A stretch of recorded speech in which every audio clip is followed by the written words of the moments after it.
Hey, it's Candy. Did you know that I have a quiz to help coaches choose their niche?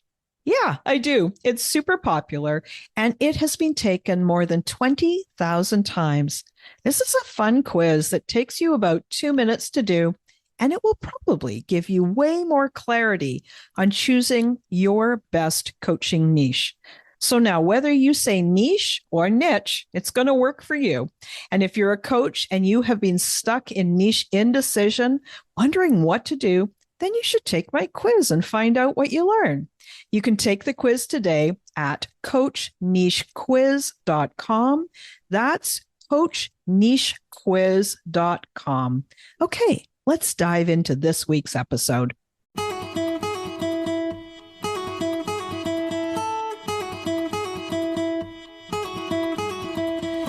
Welcome to She Coaches Coaches. I'm your host, Candy Motzek, and I'm going to help you find the clarity, confidence, and courage to become the coach that you are meant to be. If you're a new coach, or if you've always wanted to be a life coach, then this is the place for you. We're going to talk all about mindset and strategies and how to, because step by step only works when you have the clarity, courage, and confidence to take action. Let's get started.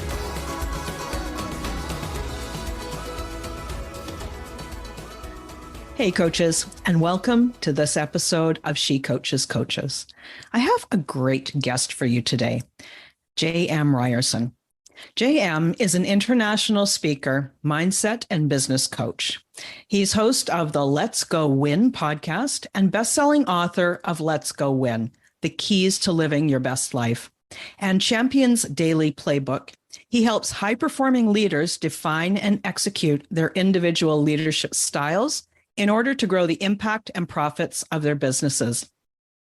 His passion is to help others succeed at work, at home, and in life by offering simple tools that provide a work-life balance. And I just want you to know that one of the reasons that I'm having JM on this show is because of this concept of the high-performing leader. And I know that many of you listening have been in that hypo role, and now you're transitioning either as a side hustle or as your full-time gig to being a coach. And so I know he's going to talk the kind of language that speaks to you. Welcome, JM. I'm so glad you're here. Candy, thanks for having me. I really appreciate it. Happy to be a part of the show. This will be a lot of fun. Yeah. You and I have never met before, so we're just going to have a great organic conversation. Tell me how you got started. You got a lot on the go there. What was your start? So I built 3 companies in the financial service world, which didn't lend anything to what I was doing. But what I chose to do was write a book for my wife and I have 16-year-old and 13-year-old son. And that was Let's Go Win, Keys to Living Your Best Life. And the gal I was working with said, "Man, I didn't know you were so selfish." And I said, "Whoa, I don't think I'm selfish. What are you talking about?" She said, "If you only share this with 2 human beings, you're selfish." Got it. Lesson learned, published. And that just led to somebody saying, "Hey, can you help my son lose 80 pounds? I was like, "Yeah, I could do that." "Can you help this PGA golfer? He's missed 12 straight cuts." "Yeah, I could do that." And that just kept going. And what I found is my bucket was just being so filled, being a part of these other people's journeys by just helping them with some basic ideas, some foundational things that can really allow them to flourish and thrive by just being themselves, just being their true, authentic selves. And at that point, there was no looking back. Once I opened up Pandora's box, it was like, oh yeah, this is awesome. And that led to the podcast. And so every day, like your listeners, I get to wake up and do exactly what I love to do. And I get to work with people to be a little part of inspiring them to accomplish their dreams. I can't think of a better thing to do. And so, yeah, that's been my journey. I love that. And I hear you. I know. And I so appreciate that. This getting to do exactly what you love to do. And for me also, there's that vibe of like, this is what I'm meant to be doing, so we got to show up and do the thing that sort of is part of our path. One of the things that I think is interesting is the show up as you concept. And especially for new coaches, everybody's on all the socials and they're looking at all those names and they're like, well, do I do this or do I do that? Am I an extrovert and I'm trying to tone it down? Am I a true introvert and I think I have to amp it up? Talk about this show up as you concept. Yeah, the best example I can give is I'm 6'5". God made me that way. Look, it is what it is. It takes no time, no energy, and my back's in complete alignment if I'm 6'5". Now, I could try to be 5'5" for you, and through a lot of time, a heck of a lot of energy, and complete out of alignment, I could probably convince you that. But why? I'm 6'5". And so that's how I look at show up as you in any endeavor of our life, whether it's our career, as a spouse, as a parent. God made you the way you are, this beautiful being. And at some point we put on masks and we try to look a certain way. We try to sound a certain way. And it's all BS. Like, look, you are amazing. And it takes zero energy to just be you, to be that authentic self.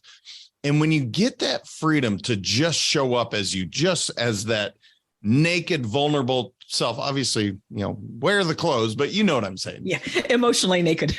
That's correct. When you do that, it's amazing how fulfilling everything becomes. Your coaching clients, they just resonate with you.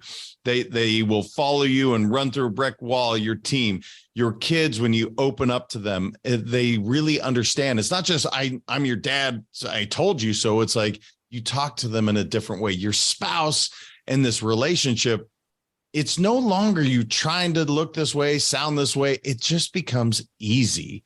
And now you get to devote that energy towards whatever you're pursuing. So if it's coaching, if I'm just me, I get to put all that energy into that rather than putting energy towards looking this way, sounding this way. And that's the stuff people will follow. And I fell into the trap too, Candy, where it was like, oh, do I want to look this way? That guy sounds amazing on stage. That, she writes so incredibly well. But guess what? That's not me. And if I try to pretend to be that, it's going to come off exactly as that. Pretend, a facade, a fake. So just be you, because you are beautiful. You just have to accept your greatness and let it go.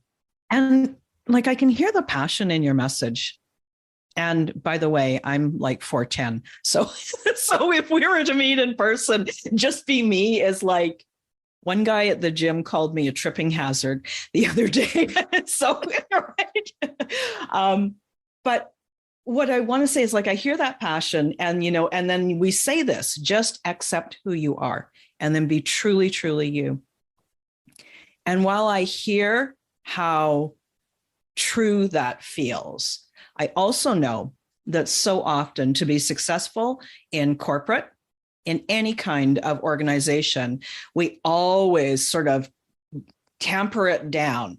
Like the more that you move into a senior leadership role, you have to speak a certain way. You pull back a little bit. It's not that you're not warm and connected with your team, but you are in charge of keeping the tones low, like making sure that nobody freaks the heck out, right?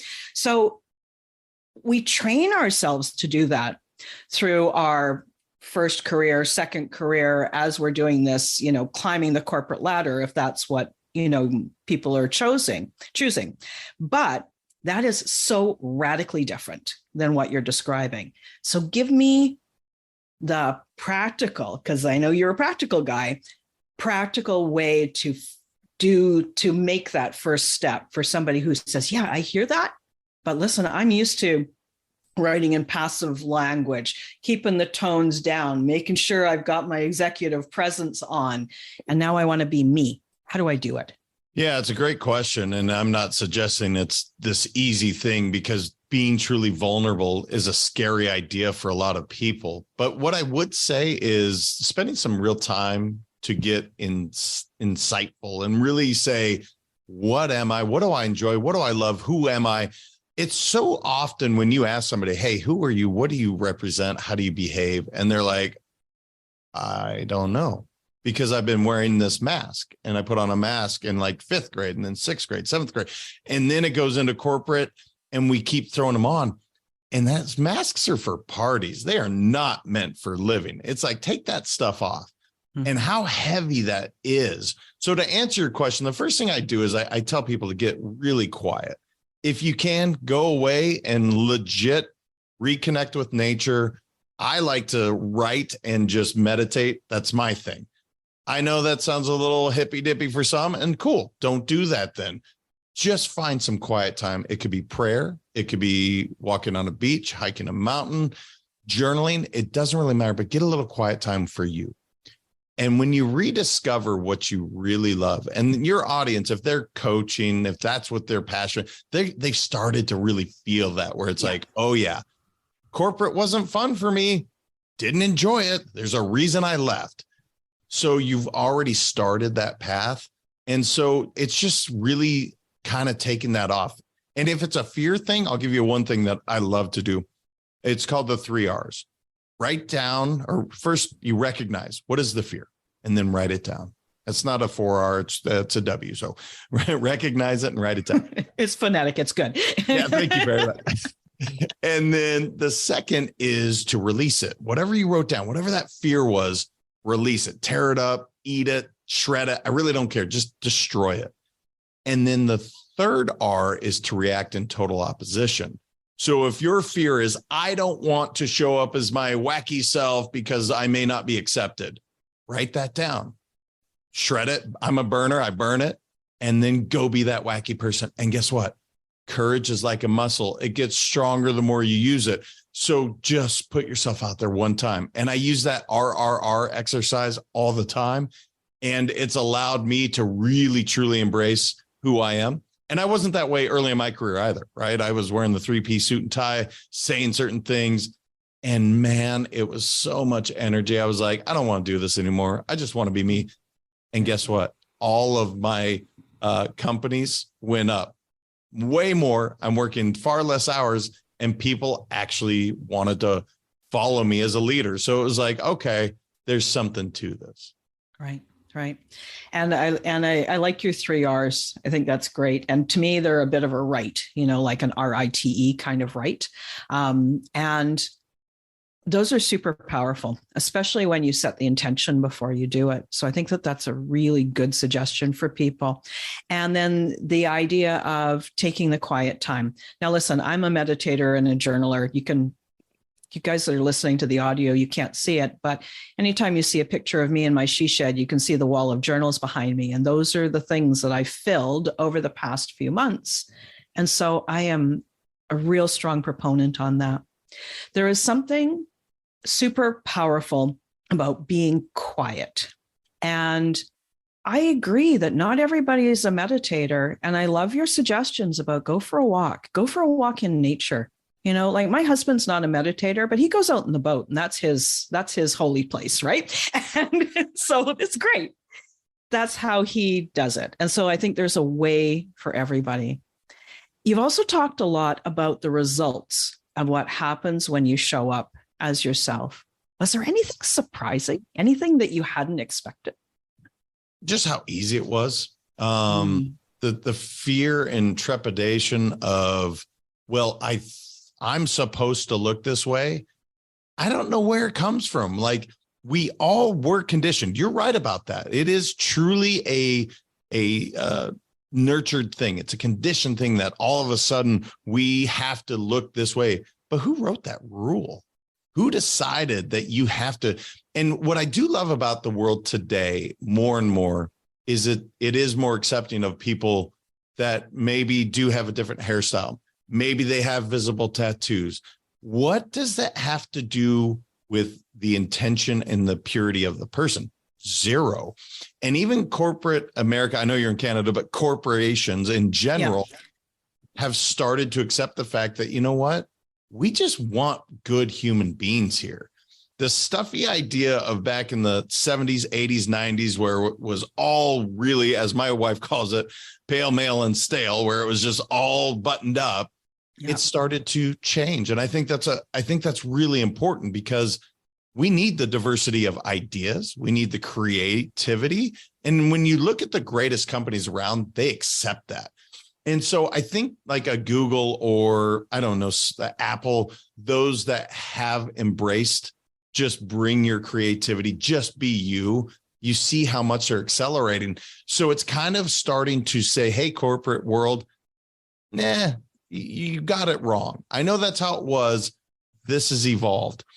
And so to answer your question directly, just how freeing and easy it was. I didn't expect that. I thought it would be so scary, just like everybody else, to truly be me, but everybody embraced it. And it just made my life so much easier and it allowed so much energy to go towards other projects instead of being drained at the end of the day. I would literally go home at the end of the day and I'm fired up versus, oh, wow, that was a long one.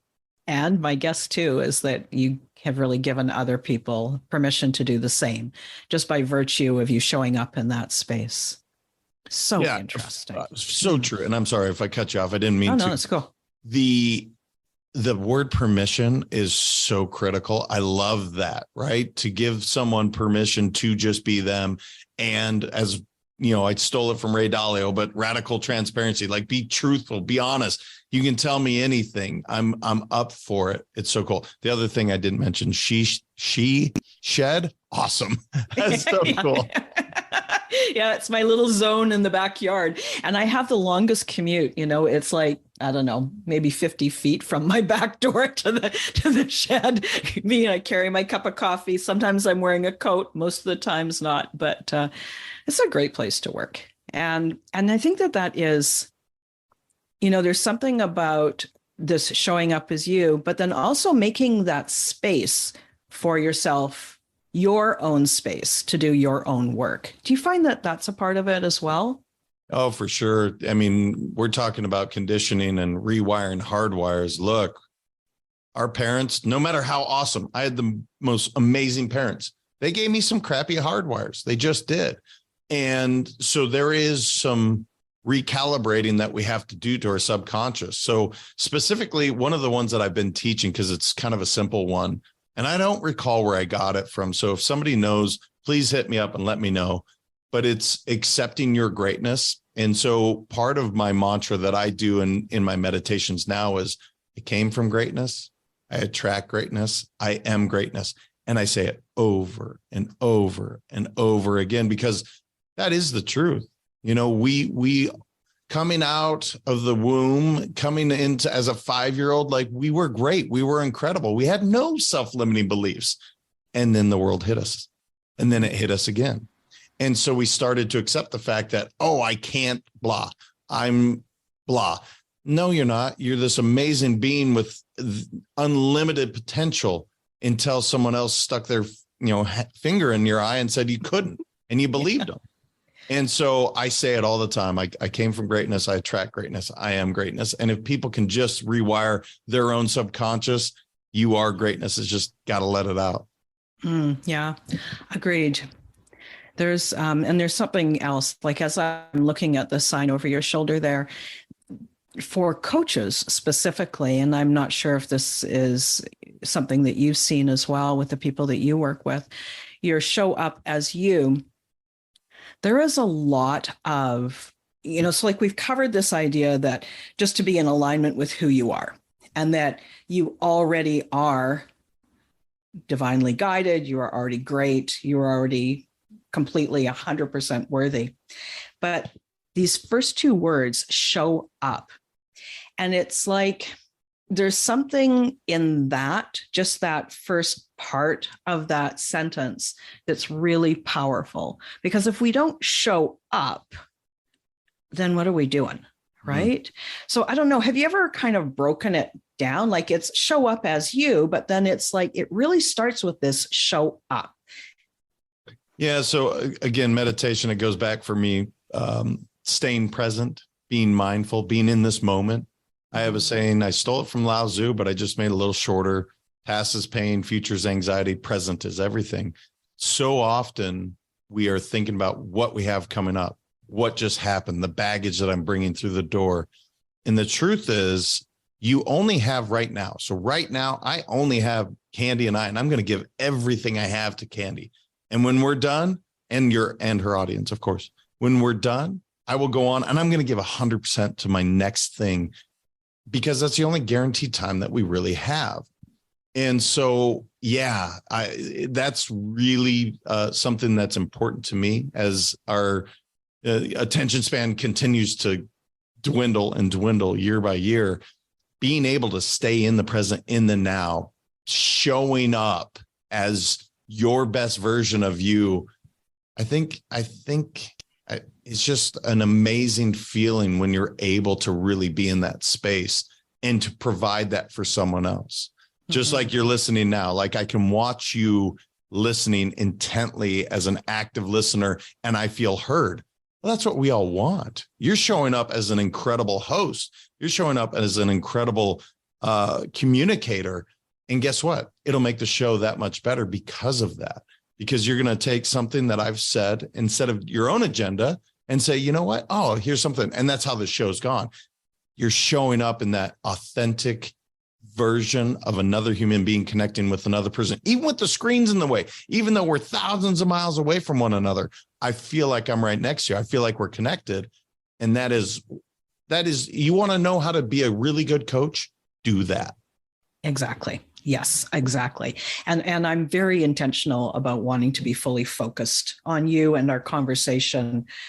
First off, for the conversation, for the connection of the conversation, because that's ultimately important, but then also so that it does transmit, so that the listeners hear it and it sparks something in them.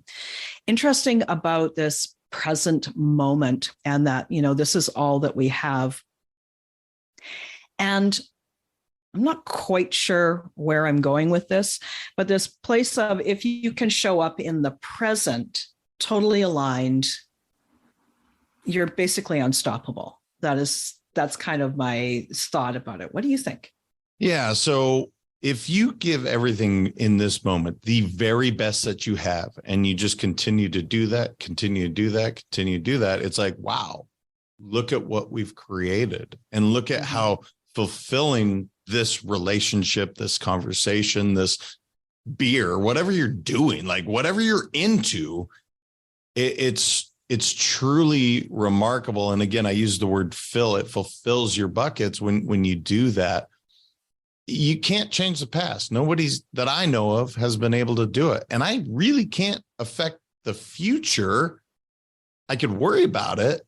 But if I just right now, if I give everything I have to this moment and I continue to do that, it's amazing what the future is that we create. And I'm not saying it's easy, because look, we all have responsibilities and we have tasks and we have cell phones and everything's going on around us. It's like, wow. But when you're able to just quiet the mind and say, yeah, I'm here. I'm right here. And I'm giving everything to, again, this moment, to myself, to whatever I'm pursuing. It's just, you can feel how easy it becomes, and how you have some real clarity around what I'm doing. But if you're juggling 10 things in the air, it's like, it's really tough to be good at any of them. Yeah. That's the whole switch tasking thing that just doesn't serve us. And just so I wanted to just sort of layer something on there. So I agree about doing the best that you can in this moment. And so this is a yes. And sometimes the thing in this moment is not very good, right? Like the best does not have to mean your ultimate best, but it is the best that you are capable of in this moment. Today is pouring rain outside there, and it's cold, and I've got the heat on in my shed, and I'm probably, there's things that I usually do better in my work, in my writing, in my recording, whatever is on my, to-do list for today. But it's okay. It's as long as it's not an unrealistic expectation, not tailing into perfectionism, right? So there's that place of acceptance as well. Oh, I love the way you said that. It's 100%. It's like, if your intention is to just give 100% to that moment, even if it's, again, my company's called Let's Go Win.